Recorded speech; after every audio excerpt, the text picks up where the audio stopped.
नमस्कार दोस्तों, आप सब कैसे हैं? आई होप आप लोग अच्छे होंगे। आज हम लोग देखेंगे वाणिज्य से कुछ महत्वपूर्ण question.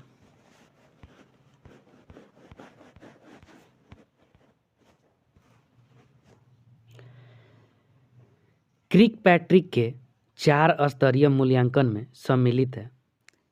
क्रिकपैट्रिक 4 level evaluation model include the following: ज्ञान, विकास, संतुष्टि, सीखना। इसका राइट आंसर हो जाएगा ऑप्शन नंबर डी, लर्निंग यानी सीखना, जिसमें एक नंबर पर आता है रिएक्शन, 2 नंबर पर आता है लर्निंग, उसके बाद 3 नंबर पर आता है बिहेवियर, 4 नंबर पर आता है organisation preference. Next question,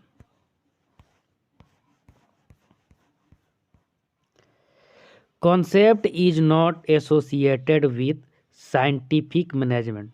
dash dash अवधारणा वैज्ञानिक प्रबंध से संबंधित नहीं है। ए, मानसिक क्रांति, बी, आदेश की एकता, सी, समय एवं गति अध्ययन, डी, पद्धति अध्ययन। इसका राइट आंसर हो जाएगा option number B, unity of command यानी आदेश की एकता। वैज्ञानिक प्रबंध के सिद्धांतों को प्रतिपादित करने का श्रेय वैज्ञानिक प्रबंध के पिता कहे जाने वाले F.W. टेलर को कहा जाता है। वैज्ञानिक प्रबंध उत्पाद केंद्रित था, जबकि समान प्रबंध जिसके पिता हेनरी फेयल थे, जिन्होंने 14 सिद्धांत को प्रतिपादित किया था। Next question, Which of the following pairs is correctly matched? निम्नलिखित में से किस जोड़े का मिलान सही है?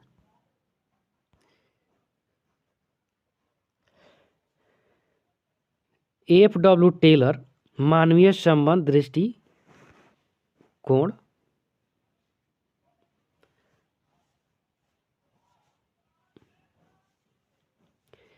ये तो सही है। बी, हेनरी फेयल प्रबंध की सार्वभौमिकता, तो यहाँ हो जाएगा हेनरी फेयल प्रबंध की सार्वभौमिकता हो जाएगा। इसके बाद 3, एल्टन मेयो मनोवैज्ञानिक दृष्टिकोण, डी, मेरी कापर फॉलेट वैज्ञानिक प्रबंध। तो इसका राइट आंसर हो जाएगा option number B, Henri Fayol प्रबंध सार्वभौमिकता, यही रॉन्ग है, बाकी चारों सही है। प्रबंध शास्त्री और उसके द्वारा प्रतिपादित दृष्टिकोण इस प्रकार: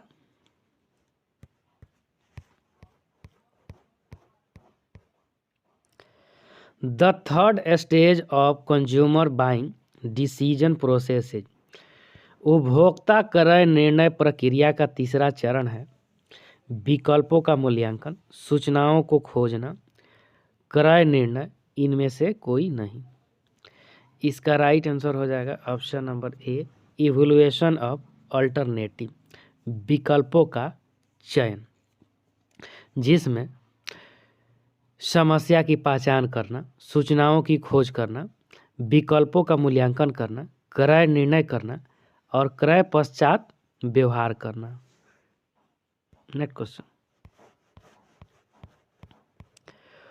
who was the father of the modern management theory? आधुनिक प्रबंध सिद्धांत के जनक कौन थे? F.W. Taylor, Peter F Drucker, Henri Fayol, इनमें से कोई नहीं। इसका राइट आंसर हो जाएगा option number B, Peter F Drucker. Henri Fayol का नाम है जिसका जन्म 1841 ईस्वी में हुआ तथा मृत्यु 1925 ईस्वी में हुई, परंतु जब बात आधुनिक प्रबंध की आती है तो पीटर फेडरी नेट डक्कर का नाम लिया जाता है। इनका जन्म 1910 ईस्वी तथा मृत्यु इनका हुआ था 2005 ईस्वी में। इन्होंने आधुनिक प्रबंध पर अनेक पुस्तकें लिखी तथा इनके आधुनिक प्रबंध में योगदान के लिए आधुनिक प्रबंध का पिता कहा जाता है। इसके अनुसार प्रबंधकों को सबसे पहले एक अच्छा नेता होना चाहिए। इन्होंने संस्था में प्रबंध तथा कर्मचारियों के बीच संबंधों को वरीयता दी है। Next question, managerial grade model of leadership was develop by. नेतृत्व का प्रबंधकीय ग्रेड मॉडल विकसित किया गया ब्लैक तथा माउंटन द्वारा, स्टेफन रॉबिन्स द्वारा, विक्टर ब्रूम द्वारा, इनमें से कोई नहीं। तो इसका राइट आंसर हो जाएगा, हम लोग का option number A, Blake and Mouton द्वारा। प्रबंधकीय ग्रेड मॉडल 1964 में रॉबर्ट ब्लैक तथा जे मटन द्वारा प्रतिपादित किया गया था। इन्होंने 5 भिन्न मॉडल दिए जिनका आधार इस प्रकार था, जैसे middle of the road style, समूह स्टाइल, कंट्री क्लब स्टाइल, उत्पाद स्टाइल तथा अनौपचारिक स्टाइल है। नेक्स्ट क्वेश्चन,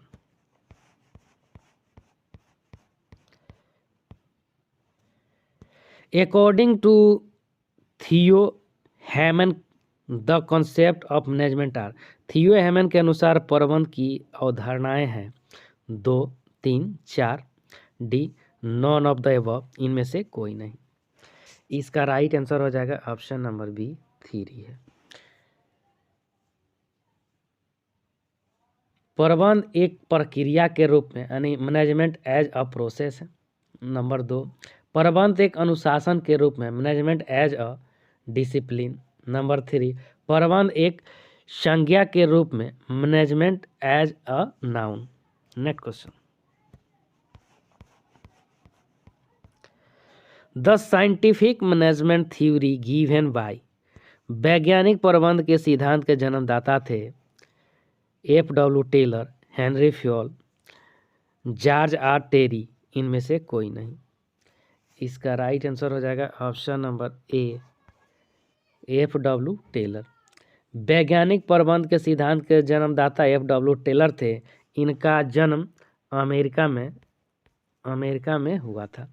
यह अपने शुरुआती दिनों में एक फैक्ट्री में मशीन लेबर के तथा अपनी कोशिशों और मेहनत से वह चीफ इंजीनियर तक के पद पाए थे। इनका महत्वपूर्ण ध्यान उत्पाद तथा वर्कर की समस्याओं पर अधिक रहा। नेक्स्ट क्वेश्चन,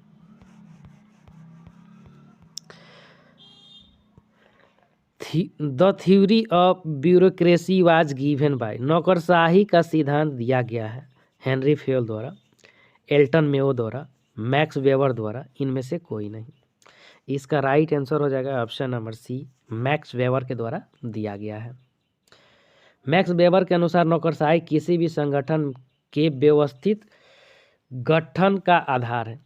इसे दक्षता और आर्थिक प्रभावशीलता सुनिश्चित करने के लिए डिजाइन किया गया है। यह प्रबंध और उसके प्रशासन के लिए एक आदर्श मॉडल है जो किसी संगठन की शक्ति संचार को ध्यान में रखकर रखता है। Next question,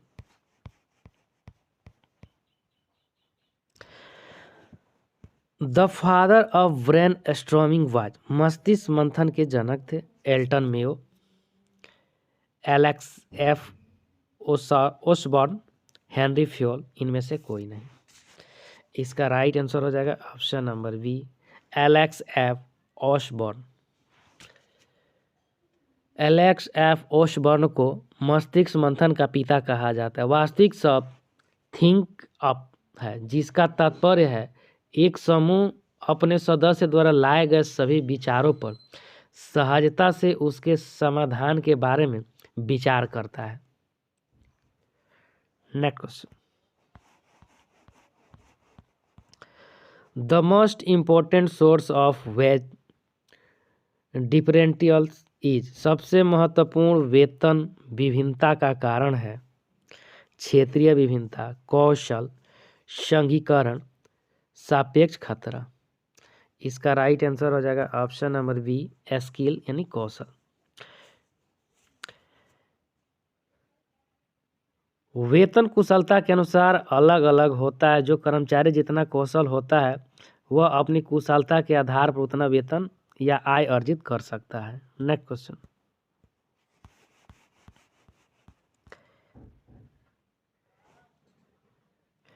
area of establishing objective under MBO are.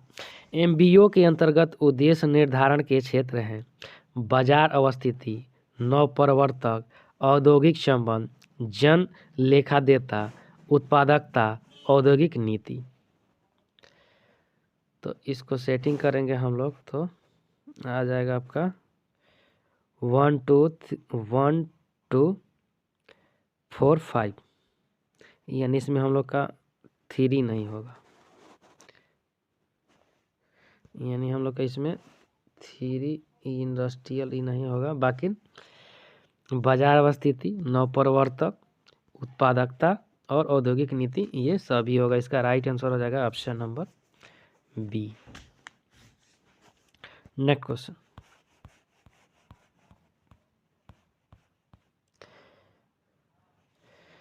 पर्वतबंकीय पाट उच्च स्तर पर सामान्यतः सकरा होता है, जबकि निचले स्तर पर पाट चौड़ा होता है। कारण, प्रबंध के निचले स्तर पर अधीनस्थों को आवंटित कार्य अत्यधिक विशिष्ट और सटीक होता है और जो पर्यवेक्षक को असमान और तरल बनाता है। इसका राइट आंसर हो जाएगा ऑप्शन नंबर सी। ए और आर दोनों सही है। नेक्स्ट क्वेश्चन,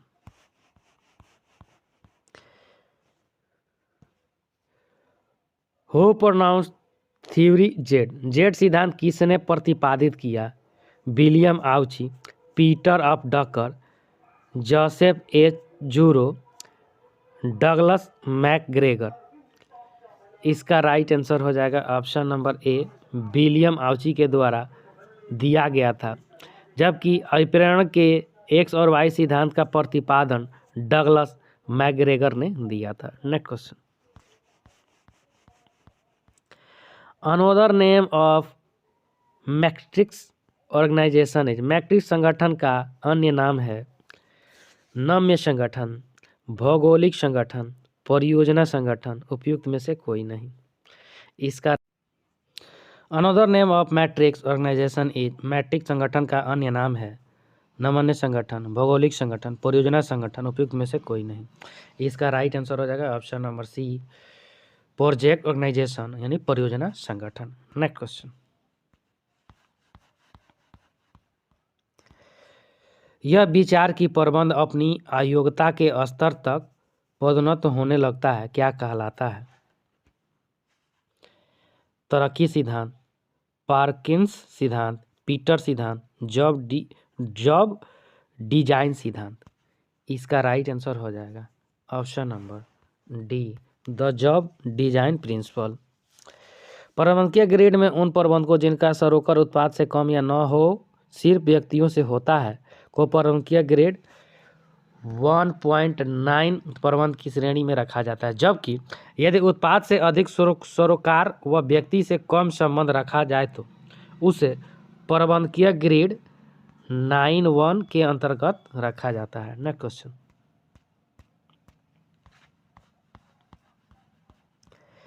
प्रबंधकीय ग्रेड में उन प्रबंधकों जिनका सरोकार उत्पाद से कम या न हो सिर्फ व्यक्तियों से है को किस प्रकार के प्रबंध की तरह जाना जाता है?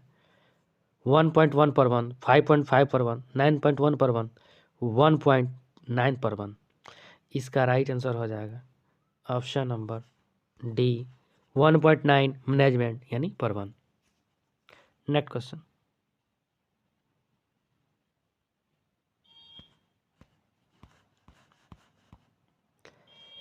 Which of the following is not a principle of management according to Henry Fayol? Henry Fayol के अनुसार निम्नलिखित में से कौन सा प्रबंध का सिद्धांत नहीं है? व्यक्तिगत हित के स्थान पर संगठनात्मक हित की वरीयता, बी दल भावना, सी प्रबंधकों की एकता, डी निर्देशन की एकता। इसका राइट आंसर हो जाएगा option number C, unity of managers यानी प्रबंधकों की एकता। वर्ष 1916 इसमें प्रकाशित अपनी पुस्तक जनरल एंड इंडस्ट्री मैनेजमेंट में हेनरी फ्योल ने प्रबंध के सिद्धांतों को कार्यों की तरफ व्याख्या किया था, जिसमें उन्होंने प्रबंध के 14 सिद्धांत दिए थे। नंबर 1 में कार्य के विभाजन का सिद्धांत, नंबर 2 में प्राधिकार तथा उत्तरदायित्व की क्षमता का सिद्धांत, नंबर 3 में अनुशासन, नंबर 4 में आदेश की एकता, नंबर 5 में निर्देश की एकता, नंबर 6 में व्यक्तिगत हितों का समान हितों के लिए त्याग, नंबर 7 में कार्मिकों का परिश्रमिक, नंबर 8 में केंद्रीकरण तथा विकेंद्रीकरण।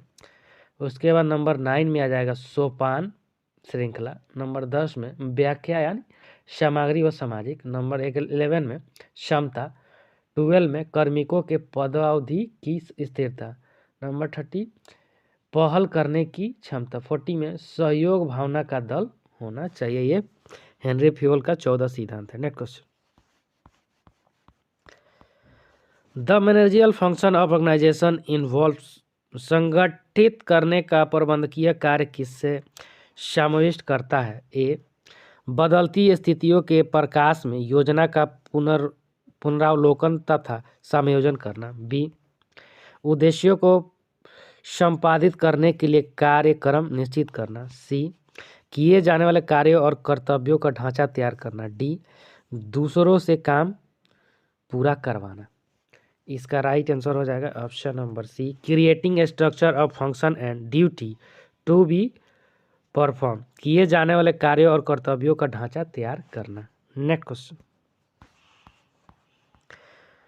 Which of the following is not an exemption of theory x, सिद्धांत एक्स की मान्यता निम्नलिखित में से कौन सी नहीं है? औसत मानव की कार्य के लिए अंतर्जात नापसंद होती है, वे उसे टालना चाहेंगे यदि वे टाल सकते हों। ये तो सही है। नंबर 2, औसत मानव निर्देशित होना ज़्यादा पसंद करते हैं, जिम्मेदारी को आलना चाहते हैं, तुलनात्मक रूप से कम महत्वाकांक्षाएं होती है, सबसे ज़्यादा सुरक्षा चाहते हैं।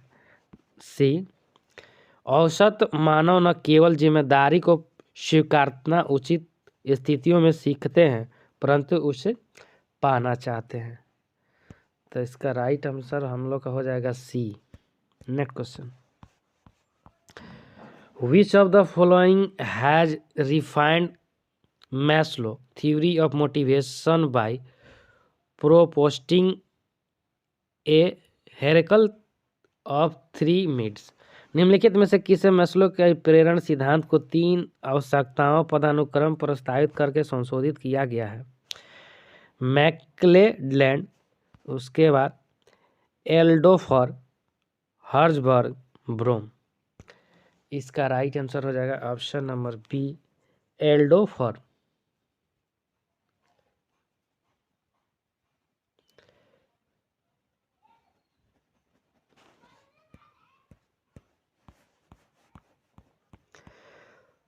फाइंड इन इनकरेक्ट स्टेटमेंट, गलत कथन कौन सा है? तो गलत कथन, तो इसमें चलिए, उपभोक्ता के विचार भाव का सार वस्तु का मूल्यांकन माना जाता है, तो सही है। अभिवृत्ति सीखी जाती है, ये भी सही है। अभिवृत्ति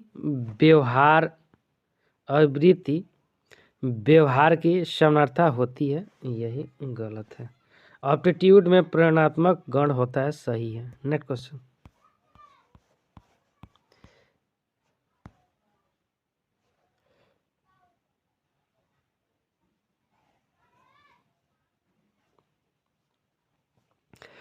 who is concern father of scientific management, वैज्ञानिक प्रबंध का जनक किसे माना जाता है? पीटर डकर को, एफ.डब्ल्यू. टेलर को, विक्टर ब्रूम को, हेनरी फ्योल को। इसका राइट आंसर हो जाएगा option number B, F W. Taylor को।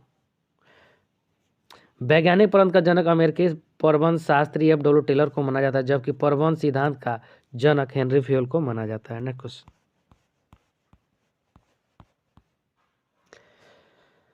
The main advance of functional organisation is, क्रियात्मक संगठन का प्रमुख लाभ है सरलता, विशिष्टीकरण, अनुभव, सत्ता। इसका राइट आंसर हो जाएगा ऑप्शन नंबर बी, स्पेशलाइजेशन यानी विशिष्टीकरण।